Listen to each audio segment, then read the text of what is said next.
বৃষ্টি আসলেই যেন এভাবে পানিতে ভরপুর হয়ে যায় ভবানীপুর গ্রামের প্রধান সড়ক। এটি একমাত্র প্রধান সড়ক যেটি দিয়ে ভবানীপুর গ্রামের বাসিন্দারা প্রত্যেক দিন যাতায়াত করে। কিন্তু এভাবে পানি জমে থাকার কারণে তাদেরকে এই রাস্তা দিয়ে যাতায়াত করতে অনেক বেশি ভোগান্তির শিকার হতে হয়।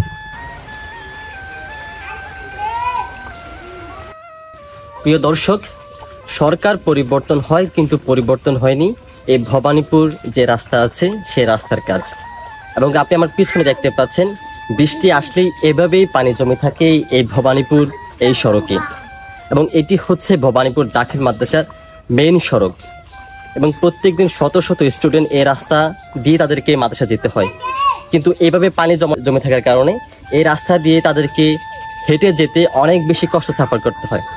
কিন্তু এখন পর্যন্ত এই রাস্তার কোনো কাজ সংস্কার হয়নি বা এই রাস্তার কাজ হয়নি। এবং আপনি দেখতে পাচ্ছেন যে পুরো রাস্তা জুড়ে শুধুমাত্র পানি জমে আছে। এবং যখনই হচ্ছে এই রাস্তা দিয়ে কোনো মুরব্বী বা কোনো মানুষজন হেঁটে যায় তাদেরকে অনেক কষ্ট করে হেঁটে আসতে হয় এবং তাদের পা এবং তাদেরকে পায়ের যে অংশ আছে সেটাকে তাদের ভিজিয়ে এই রাস্তা পার হতে হয়। প্রায় হাঁটু সমান পানি এখানে লেগেই থাকে। গত 2 বছর যাবৎ এরকমই পরিস্থিতি সাফার করছে এই গ্রামের বাসিন্দারা। এবং সরকার থেকে অনুদান আসলেও এখন পর্যন্ত কোনো কাজ শুরু হয়নি বা সংস্কার করা হয়নি এই রাস্তাটুকু।